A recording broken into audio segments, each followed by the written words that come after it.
Hello, everyone. Welcome back to a series that I put on hold a couple months ago, actually almost 3 months to the day, where I had a Journeyman series on Football Coach College Dynasty. For those who did not watch it, we started out at Kent State. Played 4 seasons there, won the MAC, bounced to Fresno State, where I became essentially the greatest coach in Fresno State's history, with multiple Mountain West titles. Every single year we won it, 2 national championships, and then we left to Alabama, where we have won the Natty in year 1 and year 2 at Bama. We find ourselves in year 3. We are currently 7-0, averaging 43 points a game, which I hear is pretty good if you can do it. The reason I stopped with this series, as I said in the final video before the pause, was essentially got kind of bored with it. It is unfortunate that I stopped in the middle of the season. I think that was kind of awkward, but essentially, when I can get almost any recruit that I want, and, I have one of, if not the greatest team in college football history. Like, my backup QB has an 89 overall and is just wasting on our bench. I kind of wanted to press pause, and then I started my Colorado Rockies rebuild in Out of the Park 26. If you watch my channel for college football, I highly recommend at least giving that baseball series a shout. We have some really great moments there with the Rockies. That series is obviously continuing. That's not going anywhere. So I think my plan vis-a-vis this series is today we're going to play through. I doubt we get through the rest of the season. That's a lot of games. We have 5 games remaining, and that is before, the SEC championship game and the playoff games we'll have to do. So my plan today is definitely get through the regular season, get through recruiting, all that jazz, and then we'll likely finish it out next video. And then I'm essentially sunsetting this series. And when the college football season starts here in about 2.5 weeks, I will begin a new series in this game. I think that'll be an exciting time for the channel, getting some new viewers in, which, never hurts. So, give a brief overview of what we're looking like. Obviously, this is our coach statistics so far in the series. We have a 86% win percentage.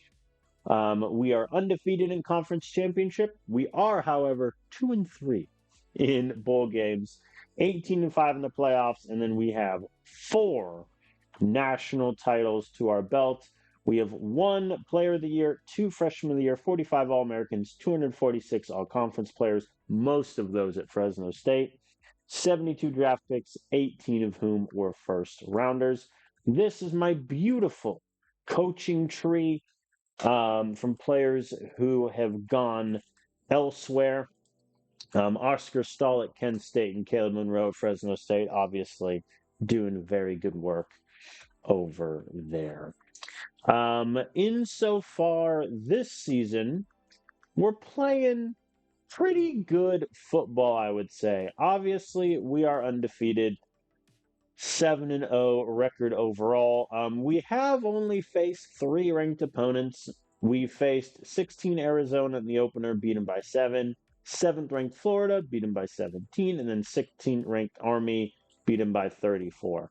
The rest of the schedule, we have Tennessee, ranked Oklahoma, ranked Michigan for our last out of conference opponent, and then 21 Auburn. Now, Tennessee is a fun one because my first year at Alabama, we went 15-1, won the title, and our only loss that season was to number 14 ranked Tennessee. We'd beaten everyone else. It is also the reason why we didn't get the bye, because we had a loss, and therefore weren't eligible for the SEC championship because Tennessee beat us, and they are in our division. Literally, had we lost to any other team that year, we would have been in the SEC championship. But because it was Tennessee, we missed out on it, which is kind of upsetting when you think about it. Quick look at my team and some of the heavy hitters. We have a true freshman at quarterback, Javier Augustine, who already is one of the great QBs in the SEC. Low 90s in his passing skill, a little bit of running ability. He has yet to turn the ball over this season. He has 10 passing touchdowns, 5 rushing touchdowns. He's great, and he's a true freshman. We love to see it. Our running back room, we currently have an injured Cesar Dixon, which means redshirt freshman Harrison Shaw's been getting some work. But the main meat of the running back room is the 1-2 punch of Jackson Conrad and Aaron Middleton, both of whom have numerous touchdowns, averaging over 6 yards a carry, doing very well for themselves. Wide receiver, it was looking nice, and then Marvin Wall picked up a leg injury, so he is going to miss 6 games, so essentially the rest of the regular season. Wide receivers, I mean, Marvin was our best one. However, guys like true freshman Hayden Banks, Avery Leonard got multiple touchdowns. Redshirt freshman Francisco Askew is now going to get some reps with some 98 speed. Tight end, unfortunately, Cade Long, who was our transfer signing from New Mexico in week 2, broke his leg. It is going to be out for 14 weeks. So there goes that. We have Tony Allison and Caden Polk getting reps now in his stead. Offensive line, I have one of the great offensive lines. Pancakes for days. I got everyone from JUCO guys to seniors up there. But it is an older, I would say, lineman, Dylan Reynolds, who I had to promise essentially a small fortune to in terms of snaps to keep him. Very egotistical, these freshmen. Our kicker is Abraham High, who last year won numerous awards for his kicking ability, and this year so far is doing even better. So he'll likely get back to back on those awards. Defensive line, Luke Parker is injured, but our big contributor is senior Leo Ball, who I signed as a JUCO player, and he is going to torpedo his numbers from last season. He already has 5 tackles for loss, 33 tackles, looking great. Lawrence Mosley, the sophomore, 3 sacks, multiple tackles for a loss, doing very good for ourselves. Linebacker, Francisco Warren is hurt, but that's no issue. Gordon, Guadalupe Hale are our tackle guys. Hudson Dalton, the redshirt freshman, has a couple sacks. Doing very good for ourselves in the linebacker department. Cornerback, we have the best player in the game in terms of overall. Trevor Lucas, 104 overall. To his name, no picks. He's allowing 61% completion, so he's doing all right. We have a couple younger sophomores behind him. And then at safety, it is the old heads. We have 2 redshirt seniors, 2 redshirt juniors, given one last ride in at the end.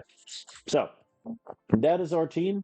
We are number 2 in the country, in terms of offensive talent, number 1 in defensive talent. So if we don't win it all this year, I will likely be fired. Recruiting, I'll talk about after we get through the game at Tennessee. Speaking of which, let us begin.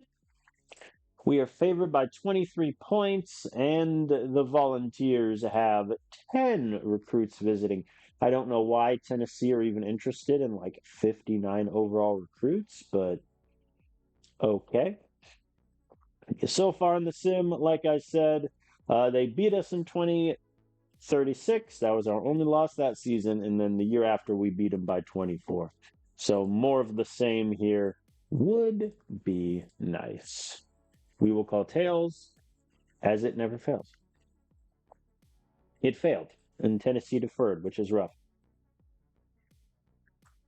All right, for those who have not seen the series before, I am big in just the troop, chew the clock, run the ball like a madman. But on the first play, you got to call a deep pass and just send it. Incomplete, that's what I deserve. Jackson Conrad gets me a few.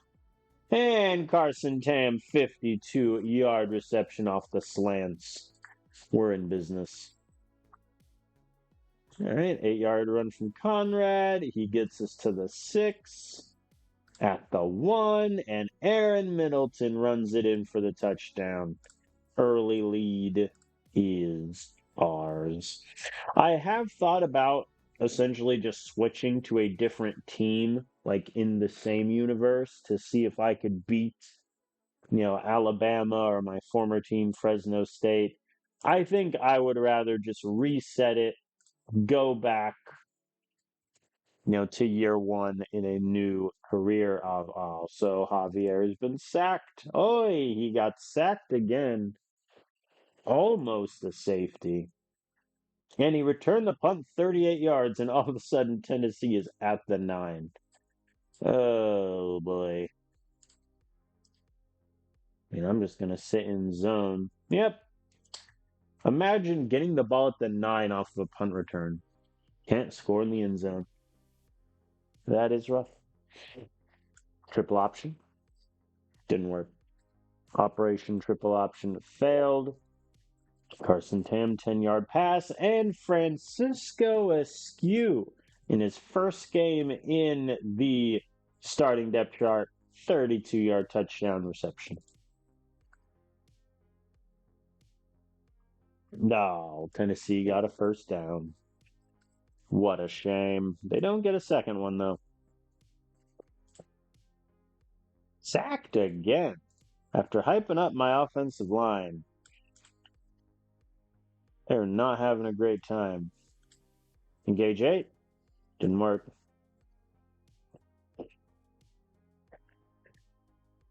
It did not, in fact, work. Bubble screen. 4 yards. There we go. Curls failed. Maybe the engage 8 on 3rd and 7 was a mistake. Damian Wade getting the interception. We're going to turn shoe clock off now for the 2-minute drill. Uh-oh. 3rd and 10. Medium passes are nerfed. There we go. We get the conversion. Thank you, Caden Polk. We'll switch to up-tempo now. There we go. At the 2, go to chew clock, and Javier Agustin runs it in. We're up 21-3. This is looking like a no-doubter of a game in so far. I'll call a timeout here. Send it. That's what I get. That is what I deserve for trying to run one extra play in that Francisco fumbles. And here we are.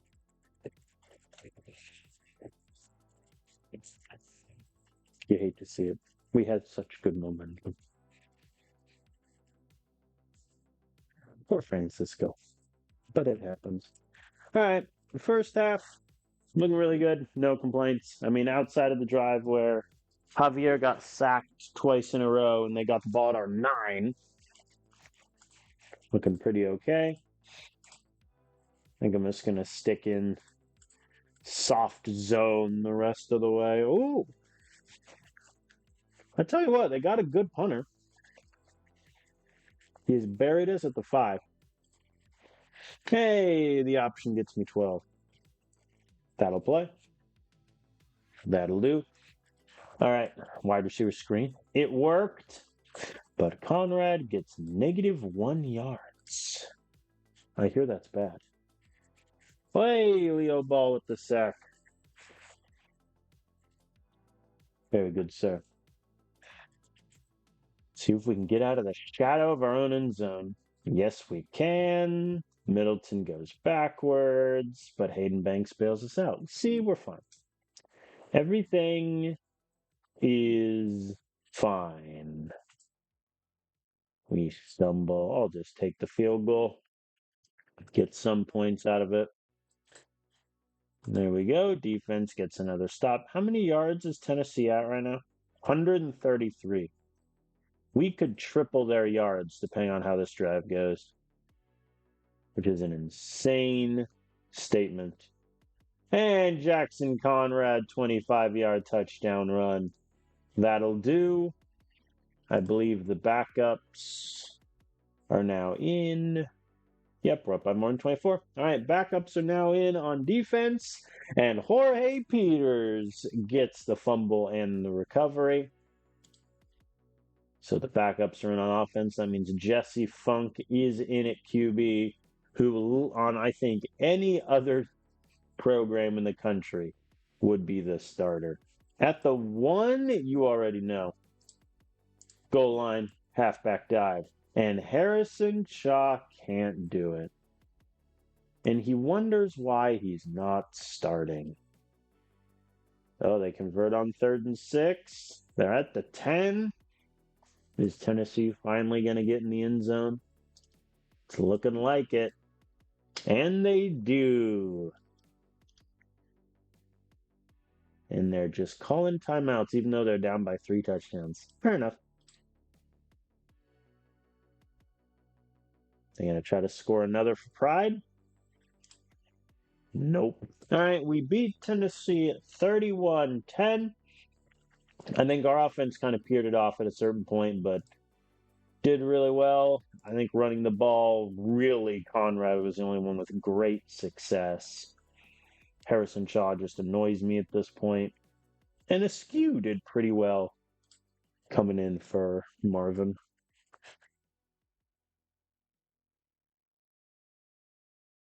All right, let us advance the week. And now let's talk a minute about recruiting and some of the players that I am currently going after.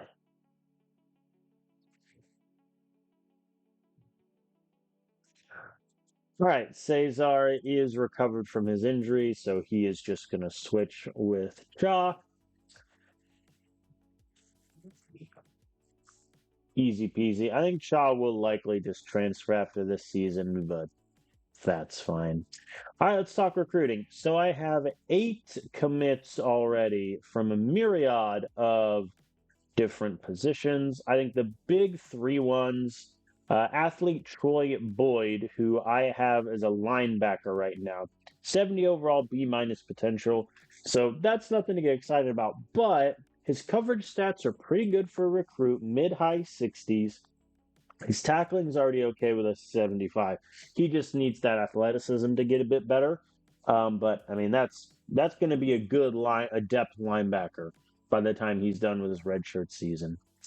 Another player of interesting note is wide receiver Tony Oliver, who again 70 overall, B potential, isn't going to blow anyone away, but low 70s and everything you need. If he just hits his potential consistently, he could be a good one out there. And then we also got a QB, Raphael Miles from New Jersey. Just really good potential, A minus. Not great numbers, but as a backup, like 3rd QB, I could do a lot worse. I currently have 16 recruits that we're targeting. 4 of whom are 5 stars. Safety Rohan McKinney, who is the #1 recruit in the country. Great in coverage. Tackling probably needs a bit of work, but he's obviously going to play as a true freshman. Shane Wilhelm is your classic bruiser nose tackle. I got 82 strength, 85 block shed, and a dream. He's a #2 overall recruit. #5 overall recruit is Colton Lester, who is one of the best linebackers I've ever seen. We are trailing him. We're trailing OSU for him, but they've already had his visit. And we still have a visit upcoming with Michigan. And the final 5-star is the top running back in the class, Brennan Curtis, who already has 87 ball carrier vision. And he's a recruit. My God. OSU is right on the heels with us for him, but again, we still have a visit there. Other notable recruits: Spencer Crow, 5-star JUCO. We have a very old O-line room, so getting in a JUCO guy just to plug in as one of the 5 starters, pretty good. Anthony Chaney, copy and paste that from my tight ends. He could also be an O-lineman, though, if it does come to that. And then the rest are just solid filler players. We are looking at a kicker, Raul Irving, to eventually replace Abraham down the road. So let me sort by points ahead and just give these guys the best pitches that I can. The fact that I'm about to take away, like Southern Miss, this tight end would be like the best offensive player on Southern Miss. And I'm just stealing him. Part of me feels mean. Whoops. Not a big part of me, but like small, incidental part. All right, that is recruiting essentially done and dusted. I like to have recruiting classes around like the low mid 20s, and then go light on transfers because I hate giving out billions in NIL to people. All right, that's recruiting done. We currently have Oklahoma on the docket. They are not doing great this season, 5-3. Losing to Florida, no shame in that. They did beat Tennessee in a classic, but they got blown out by a winless Mizzou and blown out by 2-5 A&M. Not great. What do I feel like? Did I have a coach at Oklahoma at some point? I guess not. Thought I did. I am mistaken. All right, it looks like they are top 30 in passing yards and just have the worst defense ever. So we're going to work on our passing and limiting their short passing as well. Let me see if they have anyone on their team that I should fear. Braden Burke is their QB. He looks pretty solid. And he has a cannon of an arm.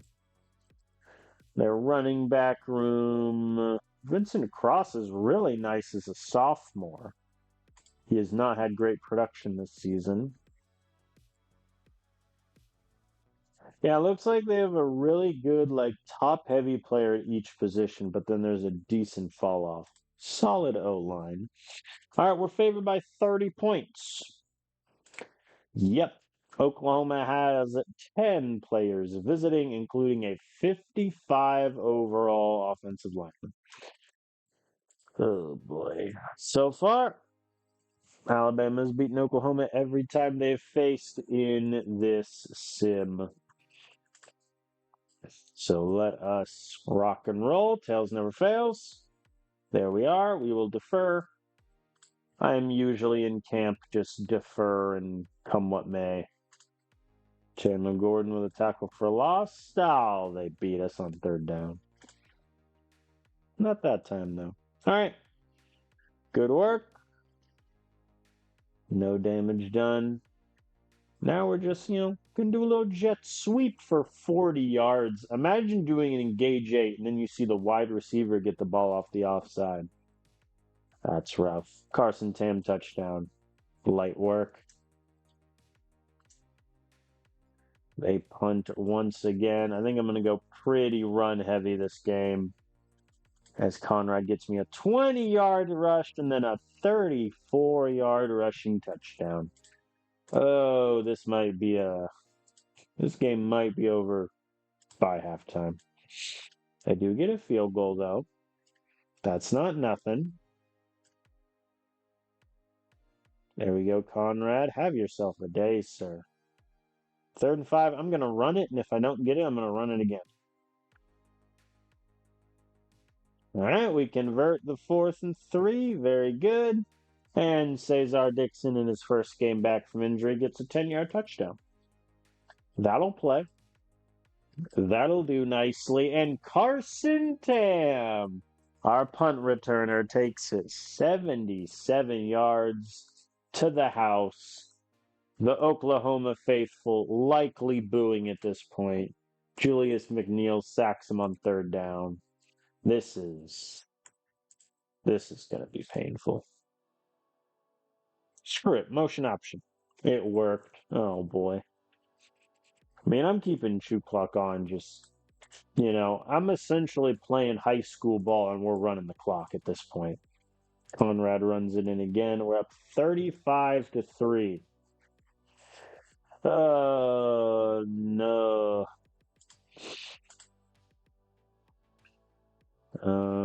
I will. Yeah. Yeah, you got an 11-yard punt return. Run the ball, run the ball, run the ball, run the ball, run the ball, run the ball, run the ball, run the ball. Aaron Middleton, thank you. I was about to curse the man, and then he got a good yard. Hey, Cesar with another one. Very good. There we go. Good stop there from the defense. And Jackson Conrad, 51-yard rush. Oh, boy. He's trying to inside cross at the 3-yard line. Unsurprisingly, it did not work. And then Middleton goes backwards. All right, we fumbled a touchdown there, folks. No other way around that. That's what I get for doing a medium pass on the 3-yard line. But can you blame me? I'm up by 42. Like, at what point do you just have fun with it? All right, let us flip. Thought I had the starters. Oh, only in the fourth quarter, right. Jackson Conrad's last run lost him yards, and that upsets me. But it is what it is. Oh, he got 0 yards now. Man, that really hurt his average per game. All right, we'll punt it away. See if we can keep him out of the end zone again. Just nothing but blitzes. I know they're doing trips. I'm not afraid. Rats. All right, Oklahoma finally got in. I am not too concerned, assuming my running game doesn't completely collapse with Harrison Shaw and Cesar taking it. It probably will, let's be frank. And Jesse Funk scrambles for a 42-yard touchdown. Well done, Mr. Senior. Well done, sir. 3rd and 4, and Roman Wallace.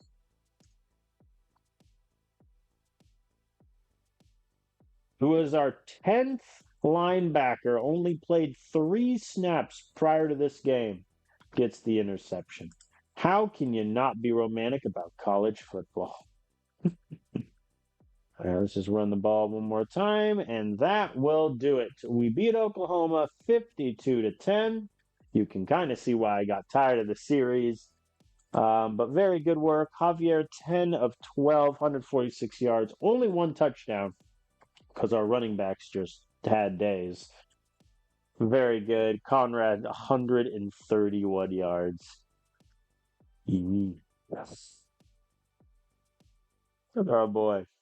Look at Roman Wallace, who we transferred in from Arkansas State. That's fun.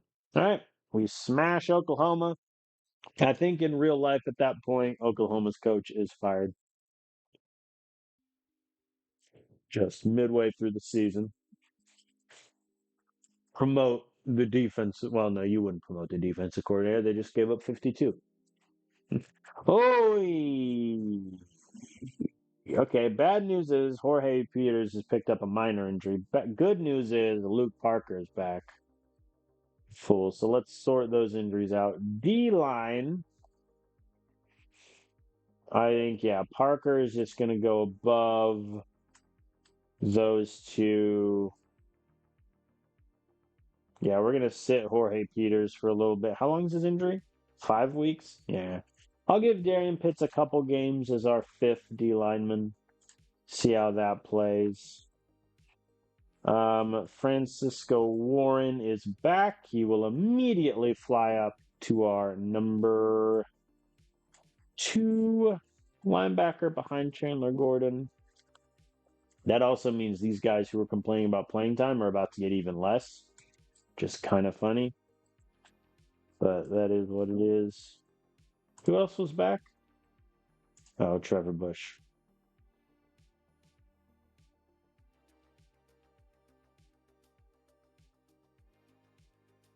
I mean, Hudson Dalton has 95 tackling. Like, come on. All right, no recruits committed. Story of my life. I forgot to flip. I forgot to flip to page 2 to give a better pitch to Colton Lester. Whoops. That's what I get. That is what happens when you stop playing a game for essentially 3 months. All right, let me give the best pitches I can to everybody. All right, next up we have ranked Michigan. They are 7-2. They lost to USC by 2, and they got demolished by Michigan State. I mean, yeah, all their wins are, besides the horrendous Big Ten teams, they scheduled Western Kentucky as an out-of-conference opponent. Have a spine. I mean, they beat Texas by 3. Same with Wisconsin. They needed OT to beat a good Northwestern team. I'm not that afraid of Michigan. Looks like they got a pretty good defense against the run. Pass is a little shaky. Offensively, they are bad, relatively speaking, at passing the ball. They got Preston Gill at QB, who's not doing very well for himself. 60% completion. What's Javier at? 78. No, 75, excuse me. That'll play. All right. In that case, against Michigan, we will work on our running attack, I think, and stopping the deep pass.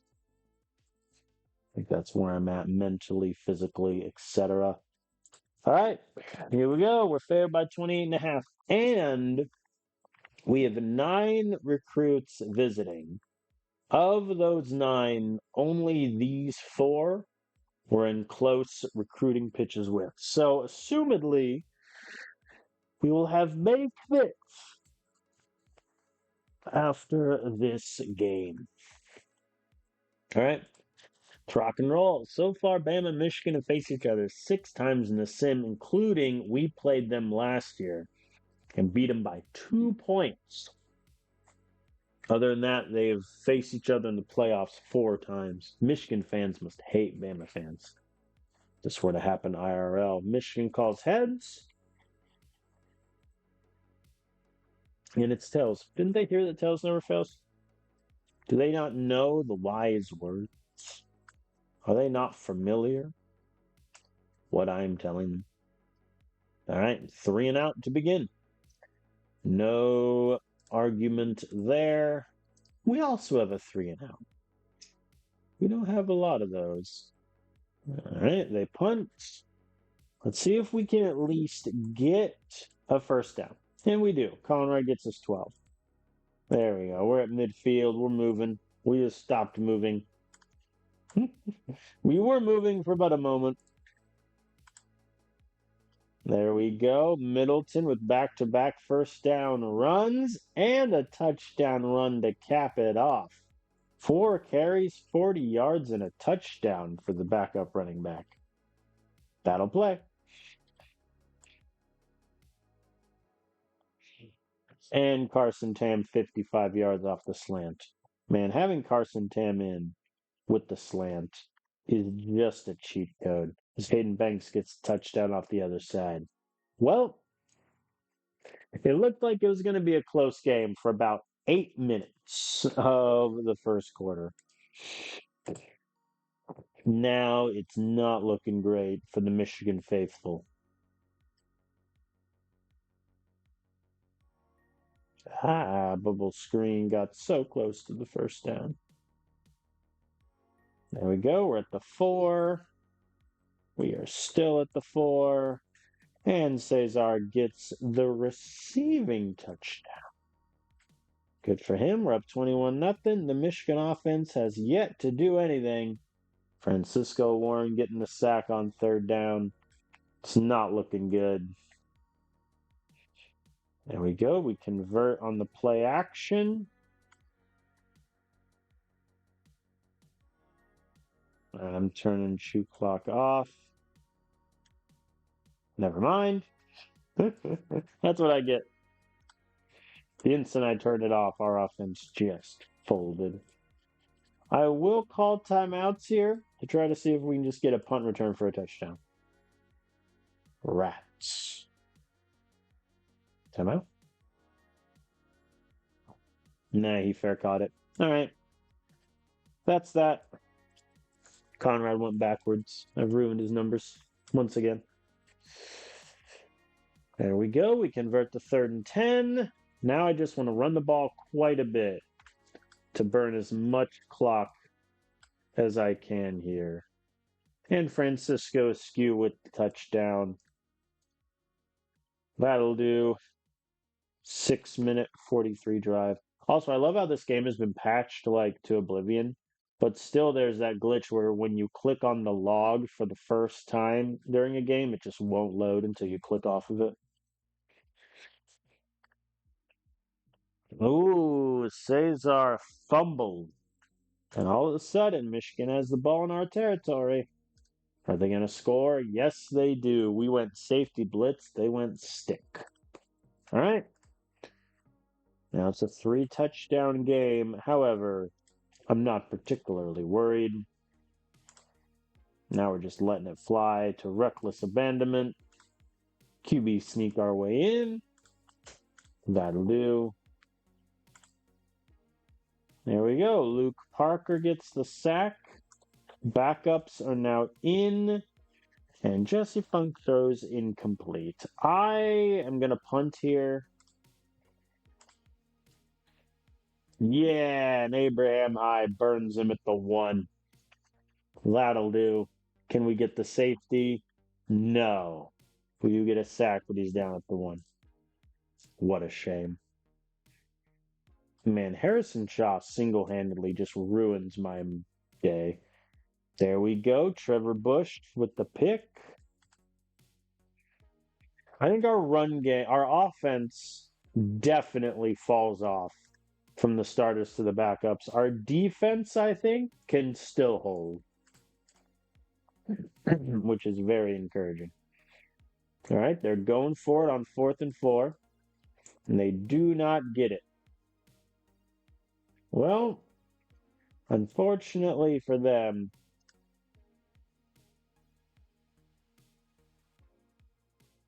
they're going to take a field goal there. All right, we beat Michigan 38-7. They averaged 0.6 yards per rush, only had 1 third down conversion the whole day. Good Lord. I think our backups definitely struggled offensively because this would have been the last drive from the offense. And then backup offense, 3 and out, 3 and out, 3 and out. So that's a little worrisome. Like if we ever have an injury to Javier or to Conrad, we might be in big trouble. But hey, we beat Michigan by 31. That'll do.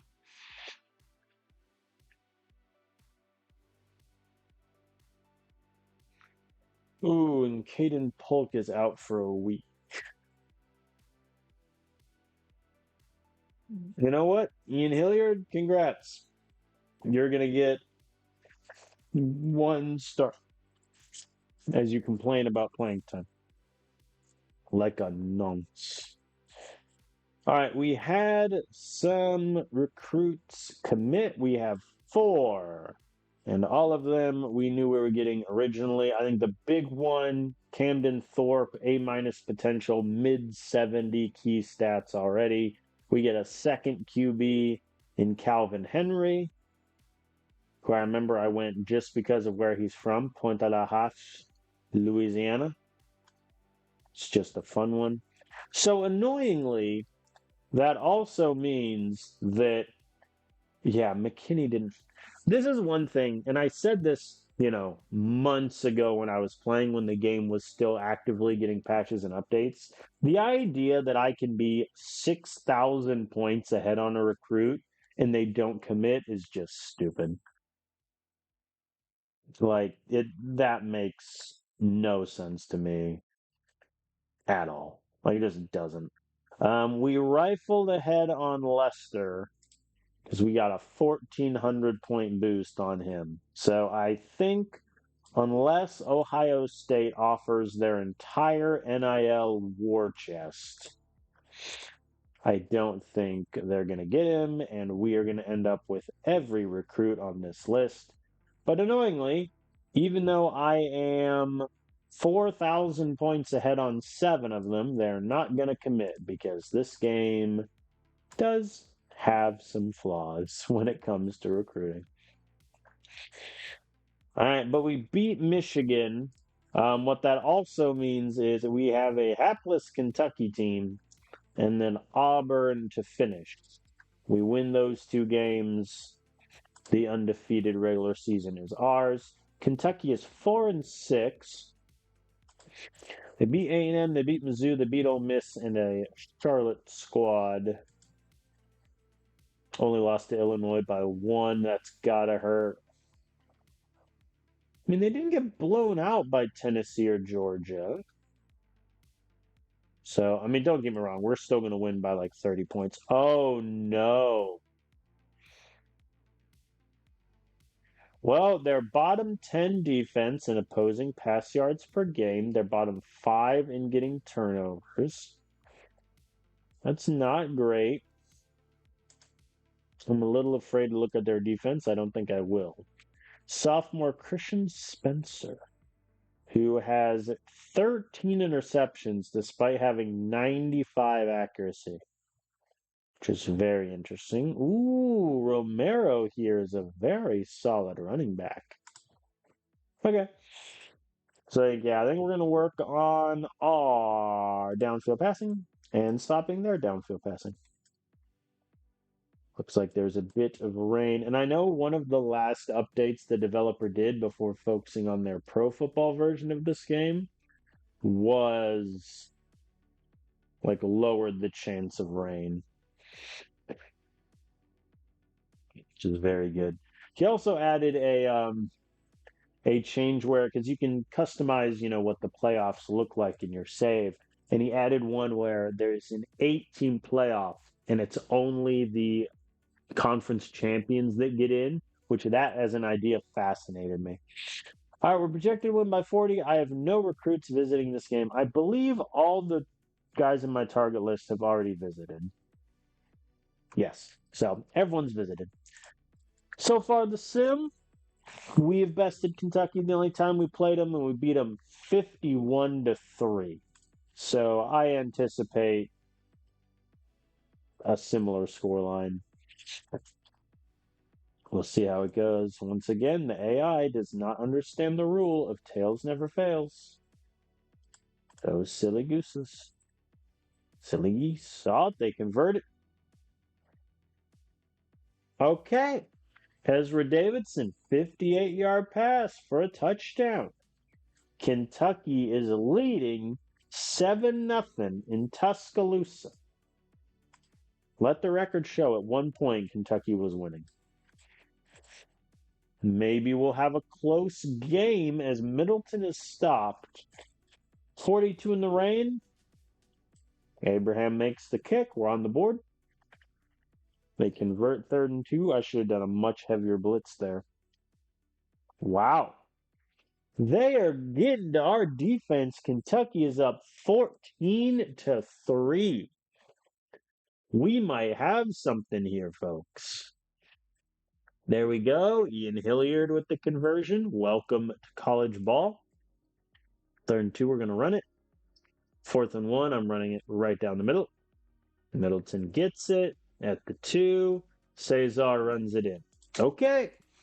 But at the end of the first quarter, we are down by 4, and the Kentucky offense is playing really good football. I'm blitzing even though they're doing spread. And it works. Lawrence Mosley makes him go backwards. Now we need to score to take the lead. And we do. Avery Leonard, 29-yard touchdown off the slant. The lead is ours. There we go. Defense gets a punt. Now I'm just literally going to try to run the rest of this clock out, if I can. Or score immediately with an Avery Leonard 19-yard touchdown. They punt again. All right. Well, they went up 14-3, and Avery Leonard 42-yard pass gets us to the 4. We will kick a field goal. That'll do. We're up by 13. We have stormed back. We've scored 24 points unanswered. But they do stop us at midfield.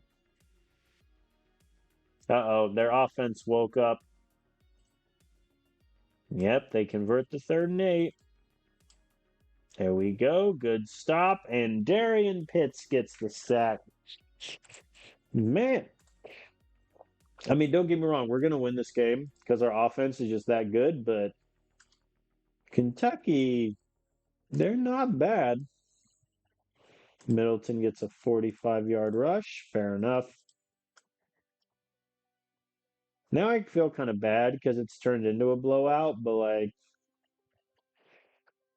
I mean, my starters are still in at the start of the 4th quarter. That's the first time we've been able to say that today.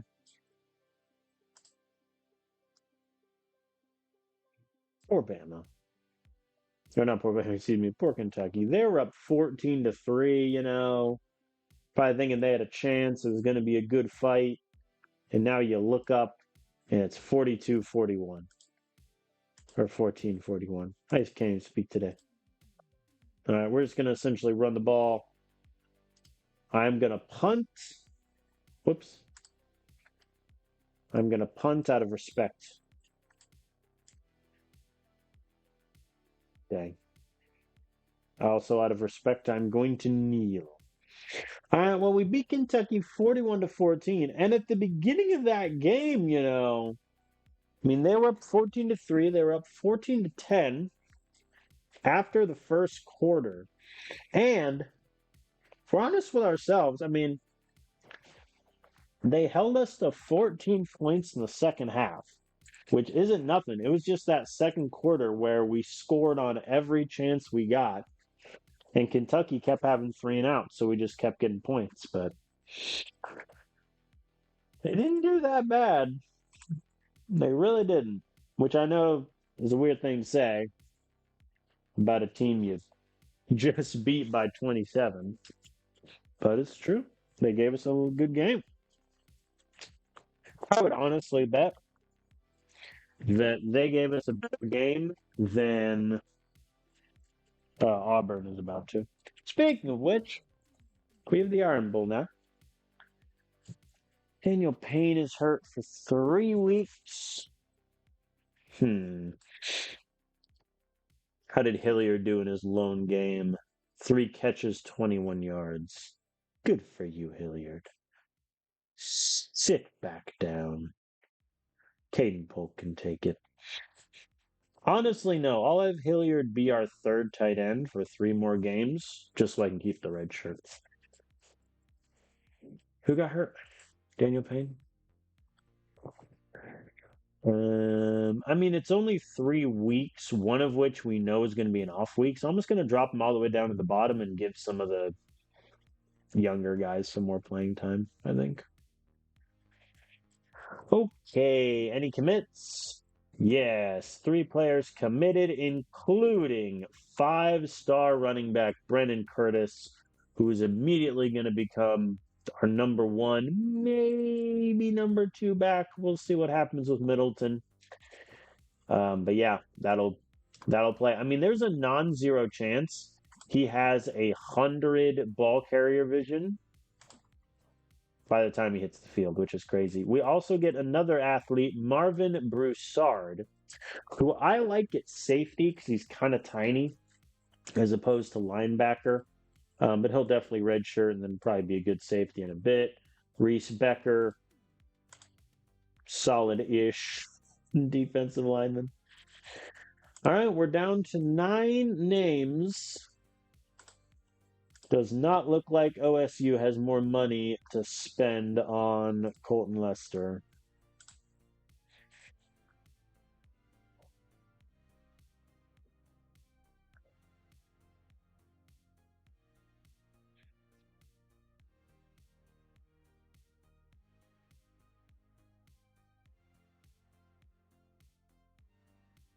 But alas. All right. We now go up against number. No, they're not even ranked. Auburn. What happened? Oh, you lost 3 of your last 5. That's what happened. All right. We face Auburn to end the season. Looks like their pass defense is atrocious, but their run defense is top 10. That could be fun. At QB, they have 2 players. Looks like they've been flipping back and forth a bit. Alec Houston, who I like, he's good running threat, but has 70 accuracy, hence the 50% completion percentage. Cohen Ellison, who just has a cannon. I would play Alec Houston if I was running Auburn, which obviously I am not. Who is running Auburn, though, is my former offensive coordinator of 2 years. So he got himself a nice little pay grade here. Good on him. All right, I think because their QB also runs, we're going to work on stopping the ball and then our running game. This looks like they have a very good running defense. So they might give us trouble, but then I'll just have Javier throw the ball 40 times and we'll win. Auburn has 9 recruits visiting, including a couple 4 stars up top, though it looks like they're quite behind on both. We'll see. So far in the sim, Auburn has only beaten Bama once, and it was not when I was here. We beat them last year 66-0. So Auburn fans likely want my head, which,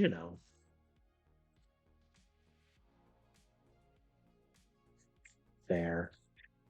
All right, we win because tails never fails, and we shall defer.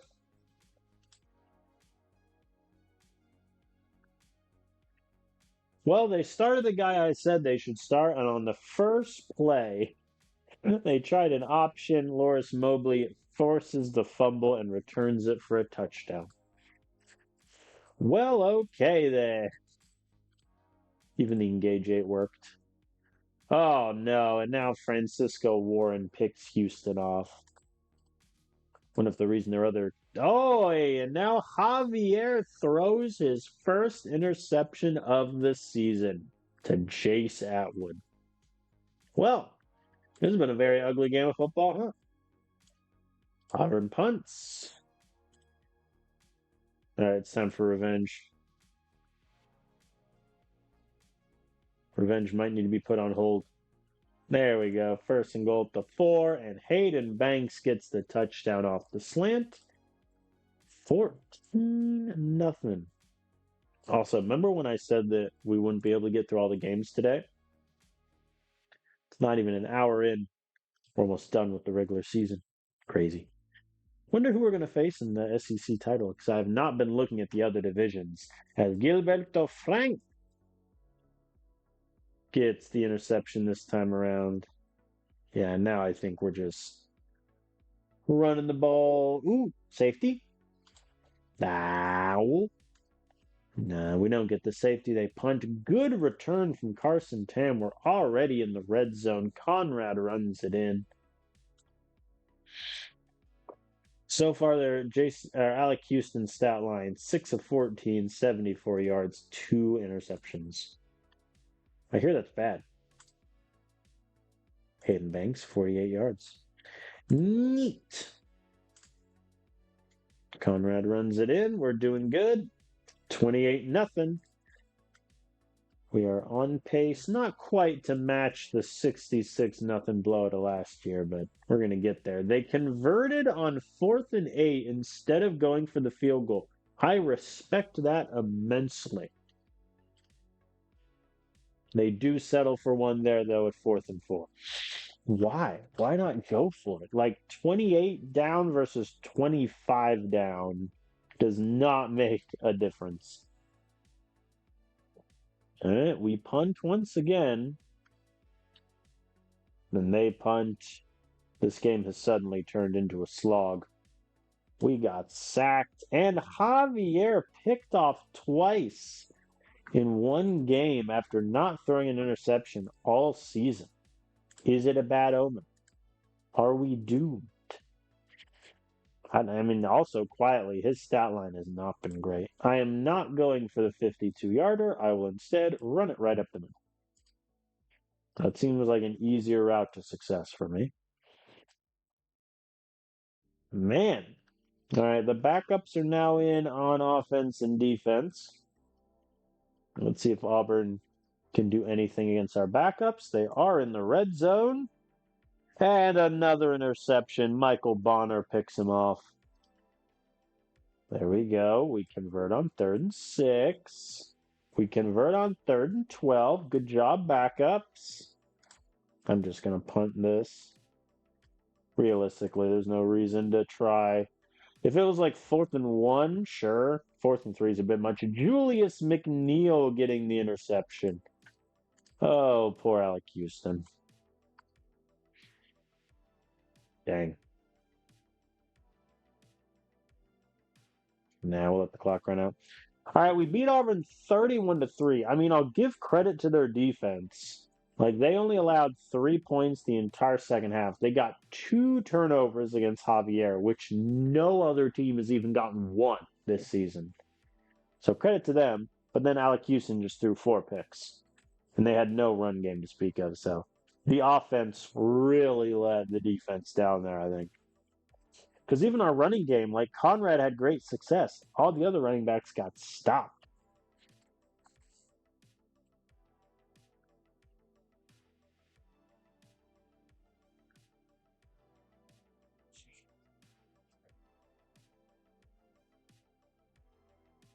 Hayden Banks is hurt. Quit injuring my players.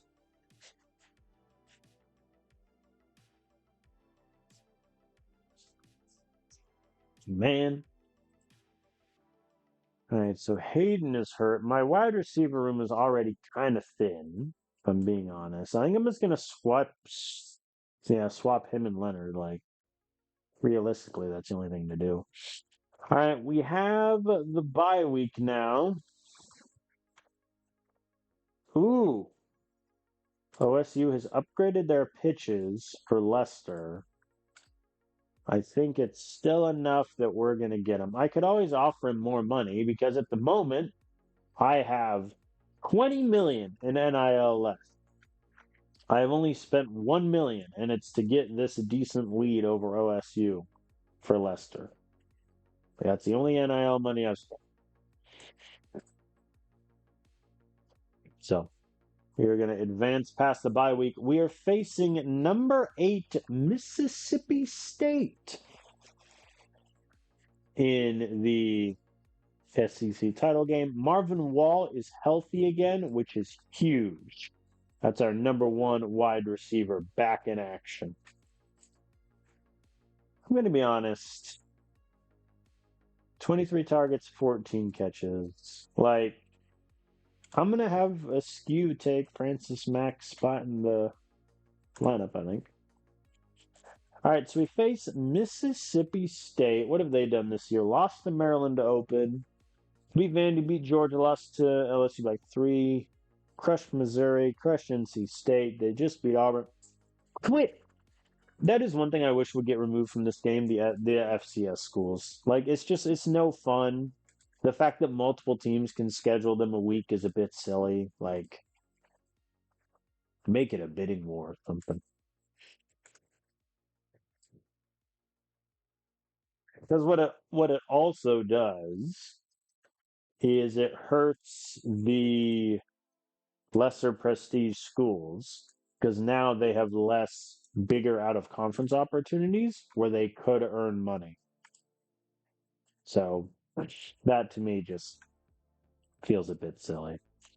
All right, Mississippi State, talk to me. Ooh, they got a pretty good offense, but a bad offensive line. 98 in sacks allowed. Defensively, very good against the rush. Less so against the pass. This could be a fun little football team here. Their QB, Alexander Pride, which sounds like old money Mississippi. Tennessee. Yeah, what were your ancestors? Good completion, 28 touchdowns. How many does Javier have? Javier only has 18. Though, to be fair, we don't really throw the ball in the red zone that much. I think in that case, I think limited short passing is fine. Working on rushing is fine. All right, SEC titles. So far at Bama, we won the SEC in year 2. We did not make the title game in year 1 because Tennessee decided to beat us. So far in the sim, beaten Mississippi State almost every time. And then we beat Florida in the SEC title game last year. This is Mississippi State's first appearance in the SEC title game since 2032. We're in 2038 for those keeping track at home. All right, let's rock and roll. I think we're locked in to a top 4 seed no matter what in the playoff. Or top 4, I should say. But it would be nice to get a second SEC trophy. Because going like 1-2 in the SEC title game would be very depressing. I would cry. All right, we get the ball back. Good job, defense.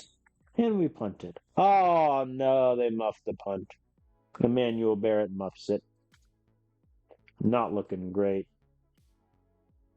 There we go. And Tony Allison fumbles. Man, we do not turn the ball over a lot, and we have turned it over quite a bit today. Isn't great. We don't convert on 3rd and 4 either. Man,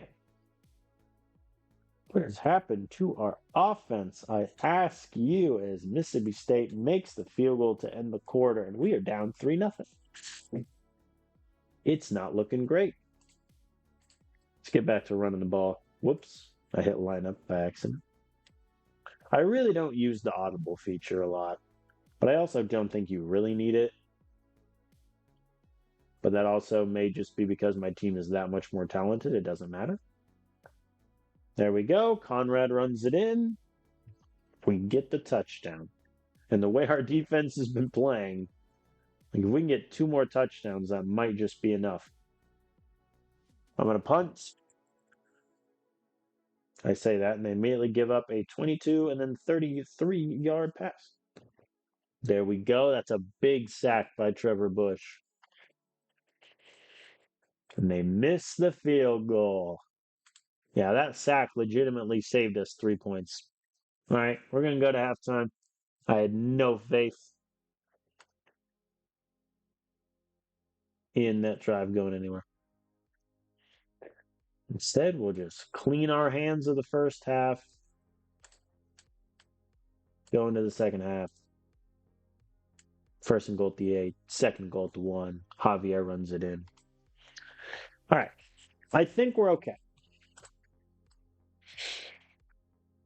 I feel like I jinxed myself there. 3rd and 12. They convert. We get the sack on 3rd down, though. So they have to settle for a field goal. I'm not going to run it on 3rd and 8. Are you insane? All right, fourth quarter has started, and this game has been a very good title game thus far. Dixon does run it in. So we're up by 15. And also, I mean, one of the knock-on effects of this game is like every drive this second half has been like 6 minutes. So Mississippi State is like running out of time also. Oh, and we get the pick. Donovan Yoder picks off Alexander Pride. That might legitimately be it. Conrad fumbles. Man. Another turnover as Mississippi State is driving. They kick a field goal, which, I mean, it's 4th and 11, so I get it. But also, you needed the touchdown there, guys. They stop us on 3rd down. We punt. There we go. We get the sack. And they don't convert on 3rd down. We make the field goal, and that will do it as Eric Clemente picks off Alexander Pride in the game. Credit to Mississippi State. I mean, they only held us to 3.3 yards a rush. They stopped Conrad. Javier didn't have a great game either. Like, they did really good. I think that might knock Mississippi State out of playoff contention. We'll see what happens in the other conference championship games. As we have won the SEC in 2038, this is our 11th conference championship. Let's just skip to the bracket. Mississippi State does make it in at number 10. Very good. So us, undefeated Fresno State, my former team, undefeated SMU, 12-1 Baylor get the buys. Clemson at 5, Michigan at 6, Notre Dame 7, Stanford at 8. So they have a worse seed. Illinois 9, Mississippi State 10, Army gets in at 11, and Boston College at 12. Good on you, Boston College. And then every 9-3 team under the sun misses it. James Madison goes 12-1. They miss out on the playoff. Very good. Did Kentucky get a bowl game? Nope. That's rough. Too bad. I would like to see what they would have done. Did Kent State? Yeah, Kent State went 11-2. Good for my old team. All right, so Donovan Yoder got an interception and is now out for the rest of the season. Dylan Reynolds has a minor injury. Payne and Peters are back. Okay, so Payne obviously becomes number 2. That kind of fixes itself. I got to do all this again. I got to do this again. Reynolds, that's right. Well, first, Jorge Peters, is back. He'll be number 3. Okay, Dylan Reynolds. Oh boy. The strength hit there is what kind of gives me pause, but all of my backup O linemen are just upset, which is kind of fair. All right, recruiting. We had 2 recruits commit, including 5-star defensive lineman number 2 recruit in the class, Shane Wilhelm. And we also get Connor Boyd, decent-looking depth O-lineman. So that brings us down to 7 names. And again, 5 of them, we are more than 3,000 points ahead, and they're not committing for some very strange reason. So stupid. All right, we'll sim through awards week and see what awards our team comes away with here. We'll skip to the full results.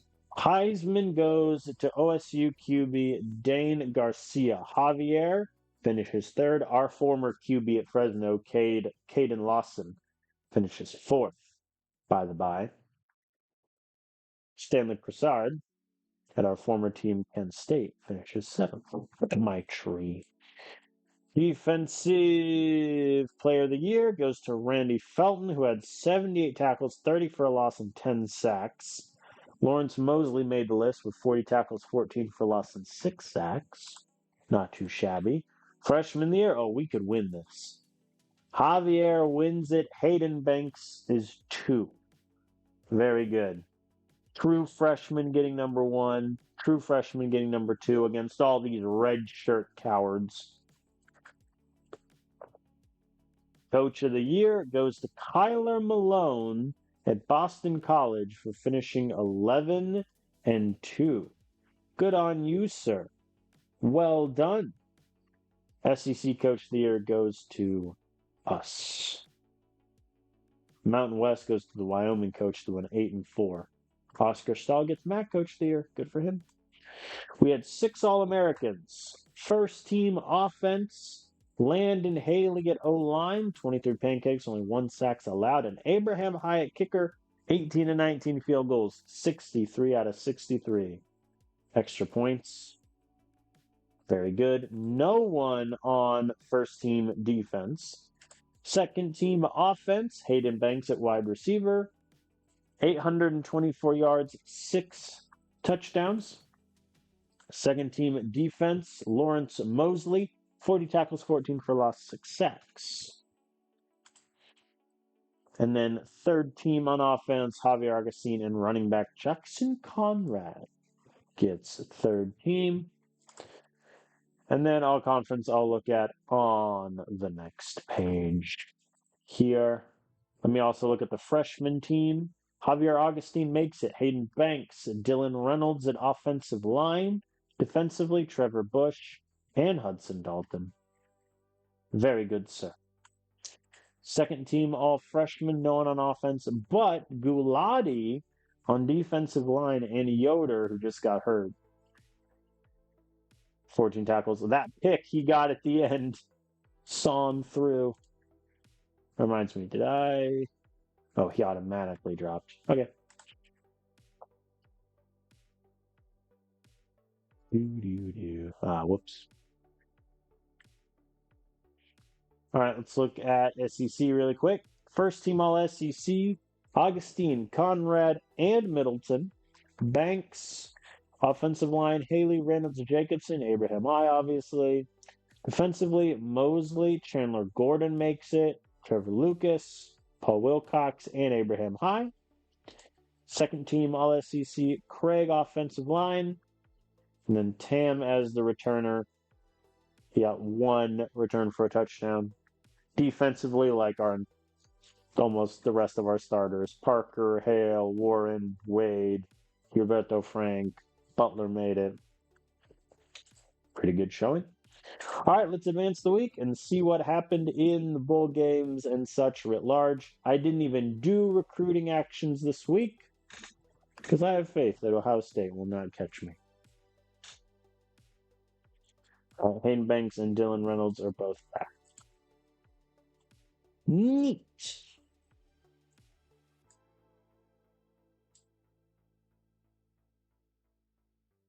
Okay, that feels kind of stupid of me now for dropping Reynolds like that, but it's fine.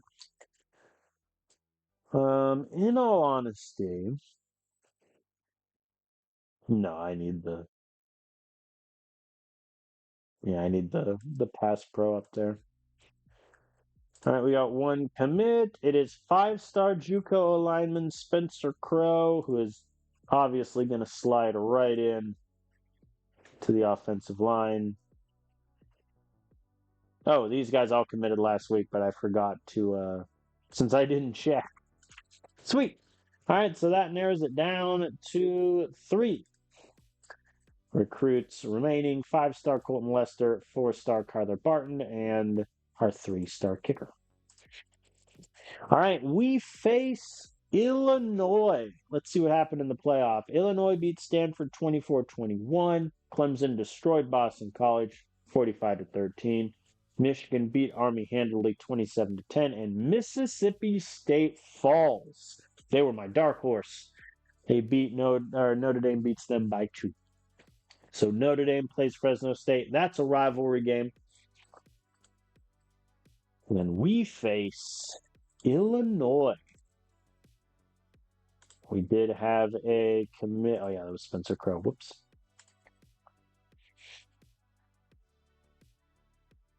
In bowl games of note, ranked Northwestern goes down. Auburn won a bowl game. Kent State won theirs. Very good. Very good. 6-6 Toledo blew out 6-6 Navy. Like, I'm sorry, if you go 5-7, you shouldn't get a bowl game. If you go 6-6, you shouldn't get a bowl game. Like, there's too many bowl games at that point, and they lose what's special about them. All right, Illinois, they're ranked number 9 this season. They started the season 6-0 and then ran into the buzzsaw that is OSU. Then bad loss to Rutgers, and they just lost in the Big Ten championship by 4. So it looks like they got a solid squad. Ooh, very good against the pass. They don't really sack anybody, so they probably play uber conservative. Their run game is pretty good, pass game not so much. Their best D lineman looks like is injured, which is rough. They had a 90 rated corner who he allowed 30% completion last season. Okay. That's fun. I think in that case, we'll try to stop their run and work on our downfield passing. All right, the playoffs begin now. If we win 3 games, we win 3rd straight title at Alabama. It all begins with Illinois. This is the first time in the save these two teams have played one another. And that's always fun. Illinois wins the toss because they called tails. See, they know that tails never fails. They have read the sacred texts. They have not, however, read how to get a first down. All right, good punt return by Tam. Not good from our offense there as we go backwards. And Xavier throws a pick. This happens every year where QBs will be really good, and then just as we get to the end of the season, he threw 2 picks against Auburn, he threw a pick here. Javier, I need you to relax, buddy. I need you to chill. There we go. They punted away. All right, we're just going to run the ball until we get stopped. We've gotten stopped, but it's 4th and 1. Send it. We got it. Never had a doubt. Very nice. We're at the 14. We're at the 8. That's where we'll stay. All right, we do draw first blood. Our defense is pitching lights out right now. Now we just need to, get in the end zone. And we do. Avery Leonard touchdown over the top. 10-0 Crimson Tide. Oh, the engage 8 there was an inspired choice. Okay, cover 2 has been banished for the rest of this game. They just keep getting it. There we go. We stop them on 3rd down. They settle for a field goal. 31-yard pass. Thank you, Hayden Banks. 3rd and 3. We're going to do curls. It works. We're going to run the ball a bit to burn some clock. Dang, we get sacked on 3rd down. Settle for another field goal. I mean, good news is we're definitely outplaying Illinois. I think the way our defense is playing will be fine, but our offense has looked pretty shaky. As we get a punt again, man. I know they're doing spread. I'm blitzing either way. No, they ran it. The AI loves to do a run out of that shotgun spread on 3rd down. Jorge Piers gets a sack. Good work. They're going for it on 4th and 8. Massive respect. They don't get it. Luke Parker gets a sack. I love when the AI is aggressive like that in big games because that's what you would see. You would see teams go for it crazily on 4th down because that could flip the game in your favor. Middleton gets the touchdown, though. That should do it. I think we're just going to run the ball for a bit. I'll punt it there. Oi! And Brody Ludwig returns the punt 75 yards for a touchdown. And we have to punt. Okay. Our defense gets a stop. Very good. All right, let's see if we can burn some time here. I'm not that worried because, again, 7 of Illinois' 10 points have been against special teams. I'm going to go for it here on 4th and 5. A field goal, odds are he doesn't make it, and a punt is probably going to be a touchback. We don't get it. Tommy Chang sacks Javier. And they don't go it on 4th and 1. Why would the AI not go for it there? It's 4th and 1. You're essentially at midfield. 6 minutes left in the ball game. I feel like you would go for that. You're down by 10. The game is now over because we can just run the ball out. So I will continue to do. So we score a touchdown. There we go. All right, we beat Illinois pretty handedly, though I will give credit, I think, to their defense. For most of that game, they were playing pretty good. I mean, we were only 4 of 12 on 3rd down. We failed to convert a 4th down. They got a pick off of Javier. Defense are pretty good. I think that's kind of the blueprint, I think, to beat us, is your defense need to have their best game ever, and your offense just can't punt it. Ooh, Kobe Wesley is back. Our offensive line is cooking. Oh, I went Wesley. He's not a great pass blocker. I think I want him here at 9. First lineman off the bench. Yep, that sounds right.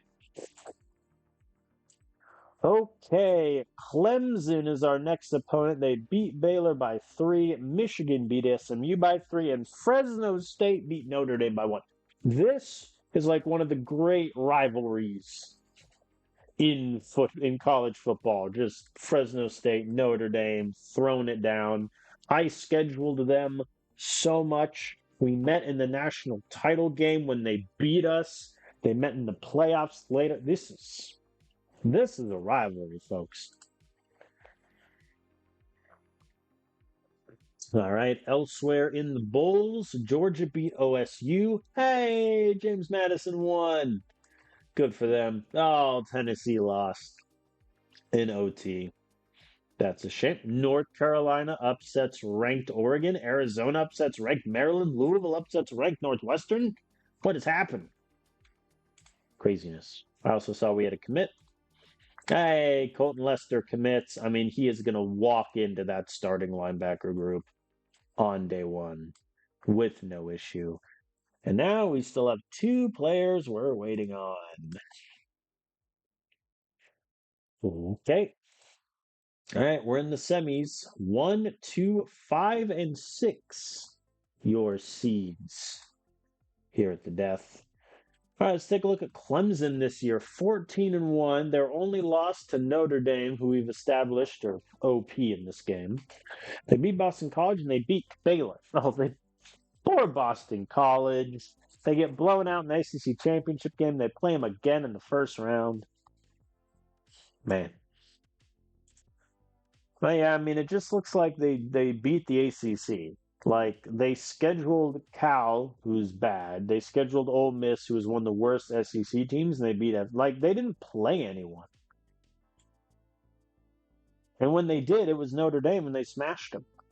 And then they've played Boston College, who's a pushover, evidently. This is a paper tiger. I am looking at a paper tiger right now. And of course, their numbers are going to be great because they're playing against bad ACC teams. Their strength of schedule is middling. It's a 55. And the only reason it's a 55 because Notre Dame is so good, they're number 3 in the country. Like, this is a bad football team. We might beat them by 20 points. We probably should. They got Deshaun Wall at quarterback.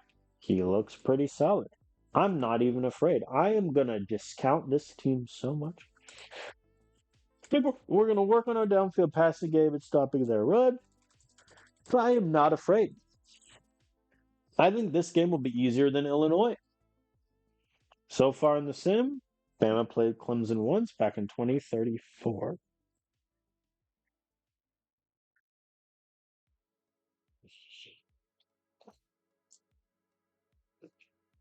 All right, let's rock and roll. Flip coin. Clemson call heads. It is heads. They elect to receive. That is fine. By me? If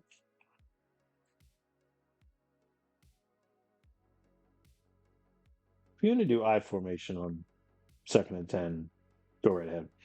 All right, 3 and out from our defense. I expect to beat this team by 30 points. Like, that's just where I'm at. They look like they've beaten up on bad to average ACC schools. They scheduled an easy out of conference. And then Notre Dame just whooped them. Like, that's their schedule. That's where they're at. They punt again. Like, please. I'm just going to hit sim play and take whatever the AI gives me, and we're going to win. Like, that's just where I'm at. Ooh, 4th and goal at the 1. We're going to do the old QB sneak. 10-0. Light work. See? Francisco Warren forces the fumble. Trevor Lucas recovers. We're doing great. I'm just going to hit sim play every time. Whatever the AI wants me to do, we're doing. Carson Tam, touchdown. This is going to be child's play, people. Look at that. 3 and out. The AI really wants me to do play actions, don't they? We did have to punt. Isn't great. Clemson does get a touchdown, so they're on the board. I am going to go just to normal clock now to see if we can get in the end zone or at least scoring range for the end of the half. Looks like we are. We switch to chew clock, and I'm just going to run the ball 3 times. 1, 2, extra point, end of half. Easy. All right, we're up by 17. Yawn. It really is funny how much I'm just insulted by the fact that this is my opponent in the playoff semis. There we go. Guadalupe Hale recovers the fumble. Returns it for a touchdown. 31-7. Like, pack it up. Pack up the truck. Get the buses rolling. My God. Also, the fact that this is the Rose Bowl played in LA is kind of funny. 45-yarder, send it. Light work. Very good, Abraham. Oh, another 3 and out. This is such a sad game of football. Like, I took one look at Clemson's schedule and said, oh, we're going to beat them by 30. We might beat them by 40. Okay, it doesn't look so. The AI is like, hey, let's do engage A on 3rd and 6 because we have nothing to lose. Ooh, they converted the 4th and 9. Looks like they're going to get some points here. Why? Why did the AI choose engage 8 on 4th and 9? Oh, that's funny. That is funny.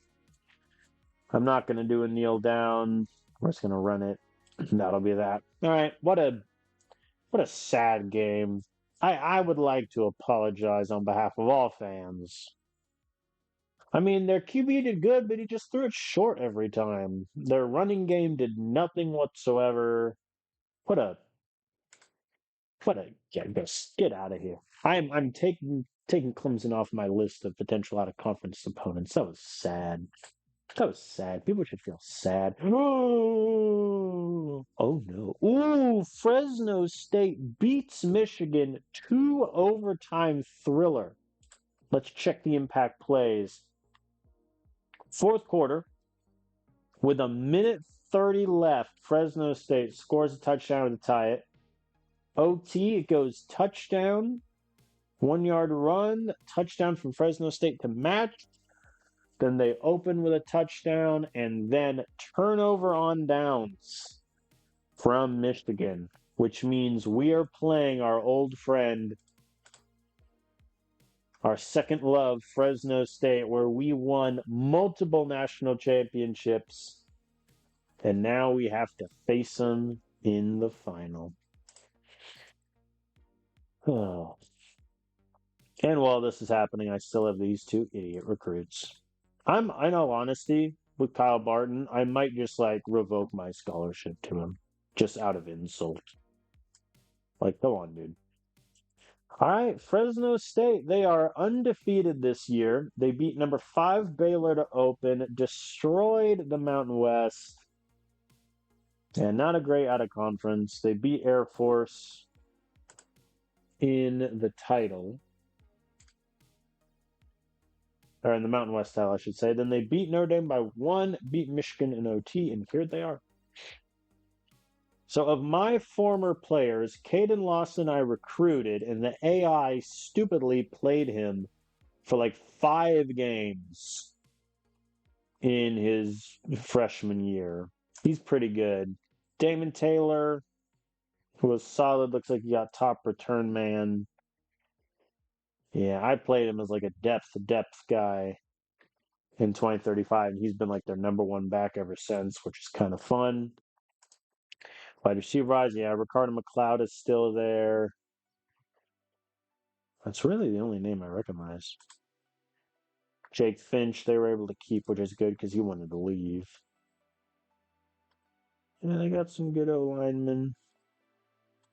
Very good kicker. Yeah. This should be fun. All right, let's see. They're number 2 in the country in yards per game. I wonder who number 1 is. Rush yards per game, they're 11, so we'll stop their run. We'll work on our rushing game.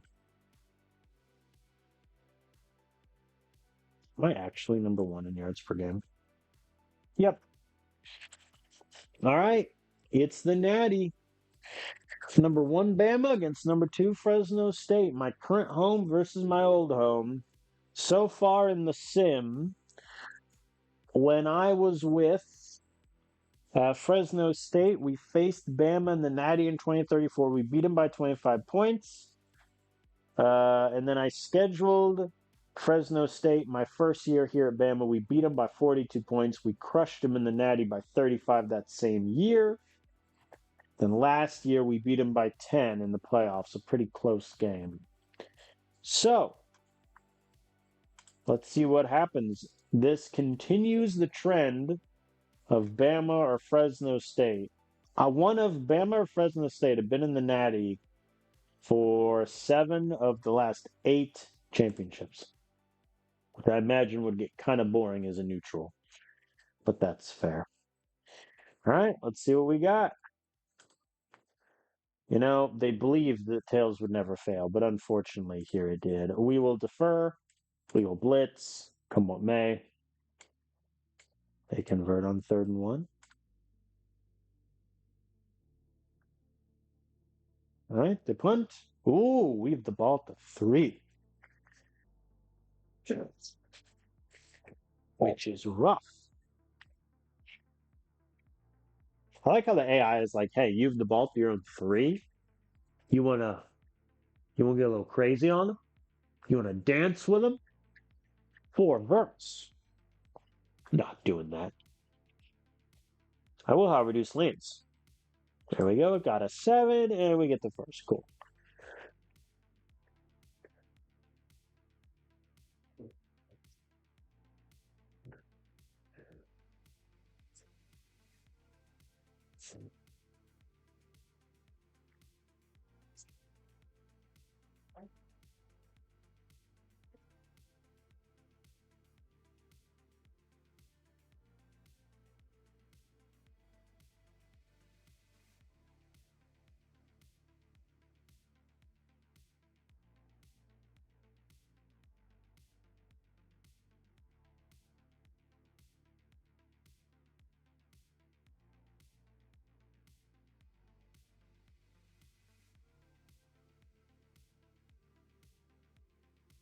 There we go. That was weird.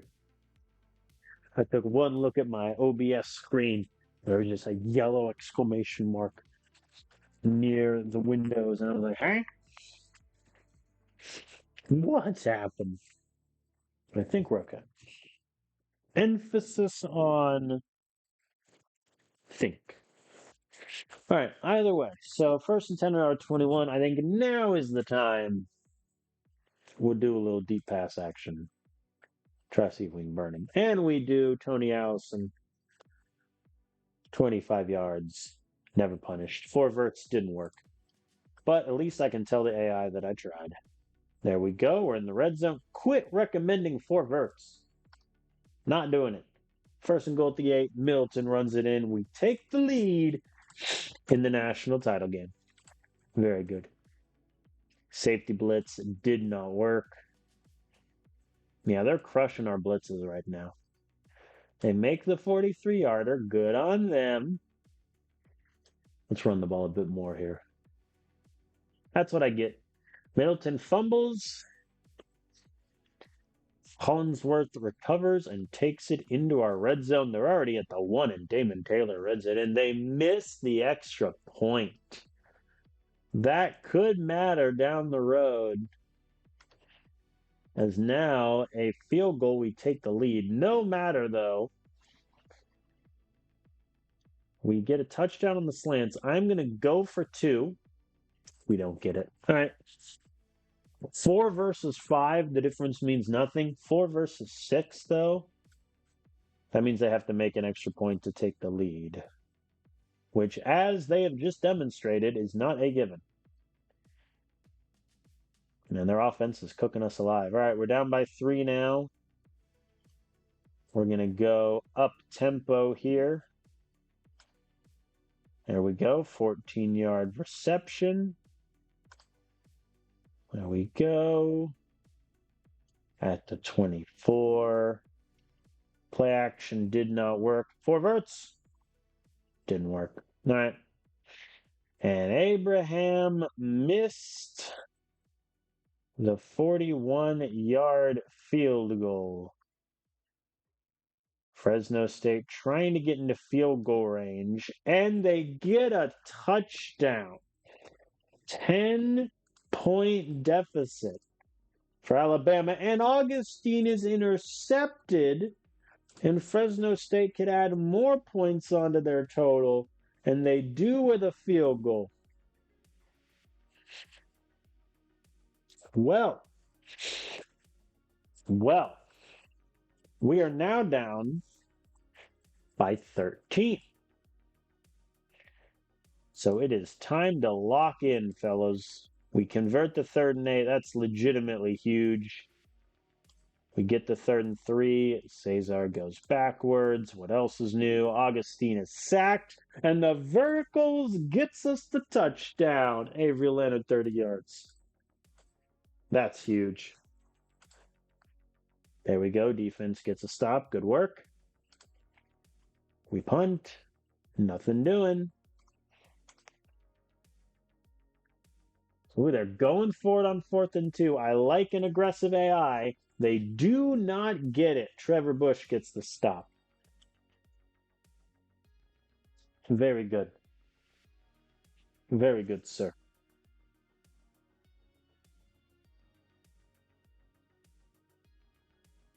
All right. We're doing a little bit of option work here. We're at the 2. Middleton gets it in. Extra point is good. We have the lead back as the 4th quarter begins. But Fresno State is driving.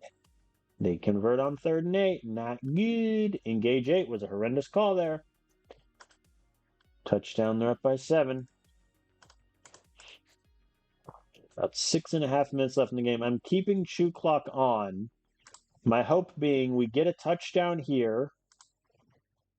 We get a stop. Score a touchdown in regulation. Game over. There we go. Marvin Wall gets in. Touchdown. Extra point is good. Okay. 3 minutes left for Fresno State to make something happen. 3rd and 2, I'm sending the house. There we go. We get a stop. Perfect. just how we drew it up in the simulations. We have a minute 46 to get into field goal range and win the game. That's where we're at. That is where we're at. Solid punt return by Tam also. There we go. 6-yard run. Good start. We're at the 47. Good at the 34. We out of timeouts. We have one more. There we go. We're at the 17. A touchdown here also wouldn't be the worst thing in the world, because now Fresno State's using their timeouts. At the 3, we're going to slam chew clock on. We get in the end zone. Extra point is good. They have 55 seconds. One timeout to make something happen. I'm going man coverage the rest of the way. Incomplete, and then a 3-yard pass. They get the first down, though. Ricardo McLeod, our old friend, coming back to haunt us. Why would I do engage 8 or safety blitz in this situation? The world may never know. They get the first down. 2nd and 10. Incomplete. Your Alabama Crimson Tide are national champions for the 3rd season in a row, beating our old team Fresno State 41-34. What a game. What a national title. With 3 minutes left in the game, it was still a push on who could win. But we got it done. Victory is ours. Very nice from the man. Augustine had a pretty good game. Interception, obviously, notwithstanding. Conrad didn't do great, but Middleton stepped up huge, got multiple touchdowns. Very good work from him. And I think that is the perfect game to end this save, end Dale Cooper's career, so that he may return to Twin Peaks. And that is our 5th national title. Well done. Round of applause to all parties involved. It was a classic game. Very good. We go 16-0, 9-0 in the SEC. Number 1 in points per game and yards per game. Very good. Hudson Dalton, we lose 10 integrity because we broke his promise, but everyone else was kept. Very good. All right, let's advance to the coaching updates. Let's see what happens here. I can swap skill badges if I want. Obviously, I don't want to. Offensive coordinator gets a bit of a boost. Let's just up his training and a new skill badge. 7% increase to QB development in the offseason, please. Defensive coordinator, let's just max out his defense. Very good. All right, let's advance to the coaching carousel. And then I will do my wrap up here. I don't really want to renegotiate, though I would like to keep Kyler Cruz, if I'm being honest. I mean, he was my defensive coordinator the last year at Fresno State. He's been my defensive coordinator for 3 years now at Bama. I would like to quit losing people. So let's see if we can get him to an extension.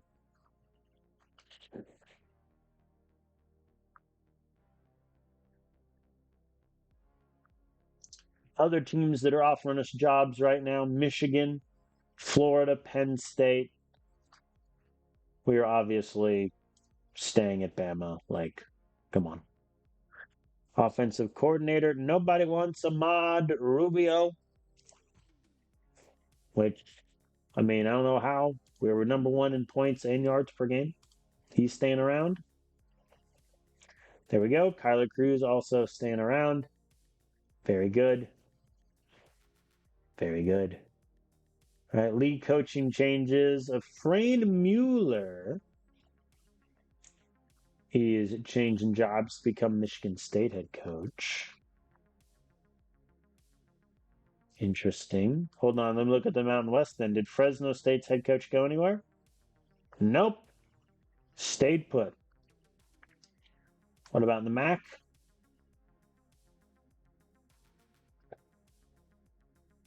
Stayed put. All right, let me do a quick recap then of the coaching tree. Talk about former coaches, where they are now. Damian Ford, who was my offensive coordinator for the first 2 years at Bama, went to Auburn, went 8-5, and won a bowl game. I would call that moderately successful. Christian Pi, who was our defensive coordinator for 2 years at Fresno State, including one where we won the national title. This was just his fourth year at A&M. And I mean, it started strong with a bowl win. Then he went 8-5, but then 7-6 bowl loss. And then this year, in year one of a new contract, he goes 5-8, loses a bowl game. Not looking great for Christian long term, unless he turns it around. But you never know.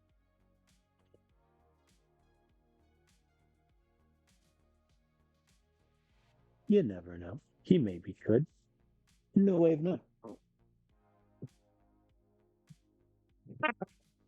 Dog is going crazy somewhere outside. Anyway, next up on the list, Chase Rodriguez, who was our offensive coordinator at the beginning at Fresno State, where we won multiple Mountain West titles, made it to the playoffs and the quarterfinals a couple of times. He has been in North Texas now for 8 years.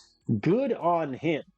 He has made multiple bowl games. He had a bowl win, 2037. This past year, 5-7, 4-5 record. But he is trying to build North Texas up. Chase Rodriguez is good on him. I hope he is able to do it. Next up, Kyler Cruz, who has been with me, obviously, as a coordinator. He was with me for 1 year at Fresno State.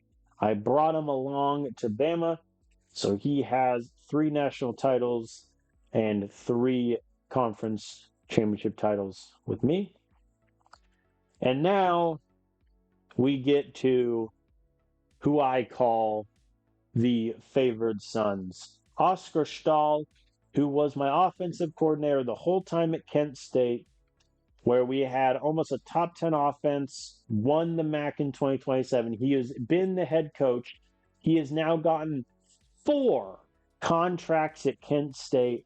These past 2 seasons, he's gotten Kent State to be ranked undefeated in the MAC a few years, won the MAC 4 times. I think he has certainly taken my place as the greatest Kent State coach, and he has done so well with them, it looks like. So happy that he has been able to keep that success going.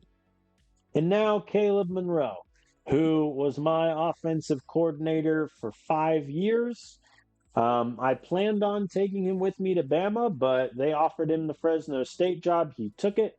He has continued my success of winning the Mountain West every year. He has made the national title game twice. It is just unfortunate that he's came up against me both times and lost.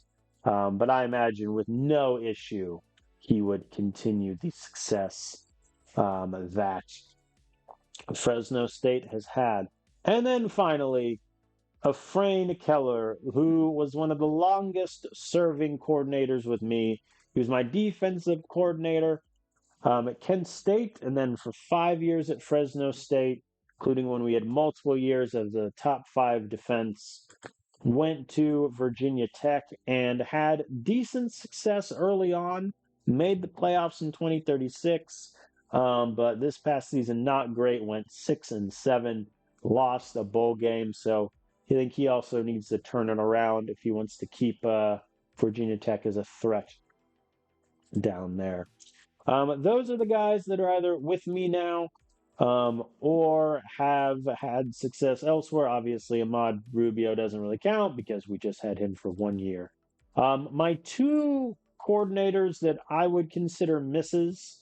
Hayden Madrano was my first ever defensive coordinator for 2 years at Kent State, and my God, it was bad. We allowed so many points per game, it wasn't pretty, so we decided not to renew his contract. He then went to North Texas, missed expectations often, was fired after 4 seasons, went to University of Louisiana Monroe, met expectations, wasn't doing great though, signed at UTEP, had a bad year, then a really good year, it looks like, with them, pivoted that to the Virginia defensive coordinator position, where the AD just looks like doesn't like him out of the jump.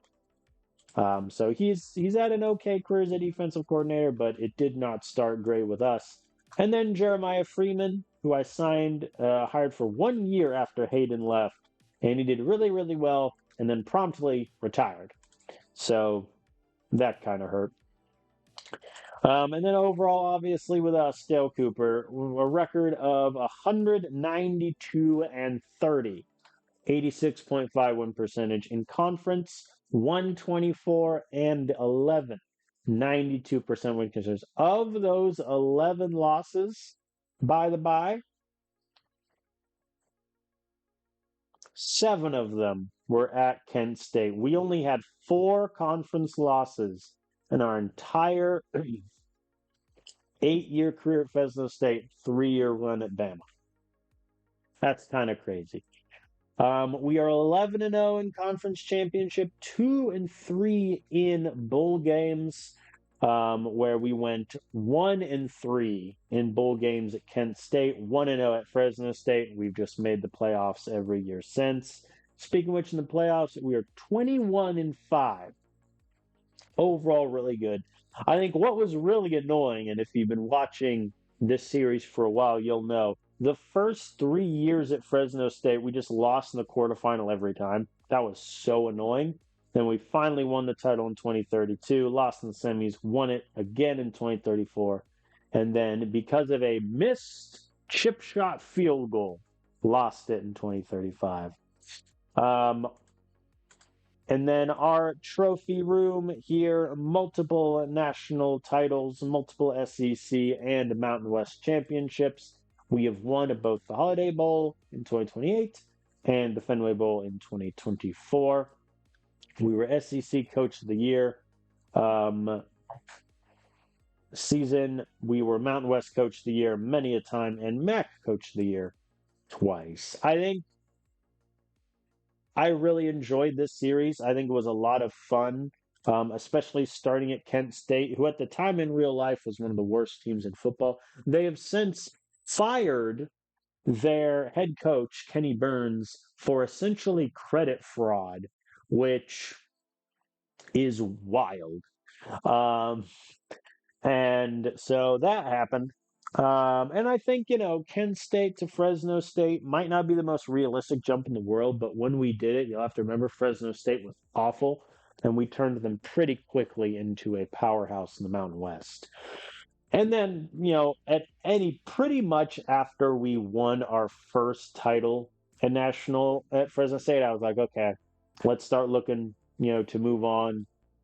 And then no teams wanted us. And that is outside of the unrealism with recruiting where you're 4,000, 6,000 points ahead on recruits and they don't commit.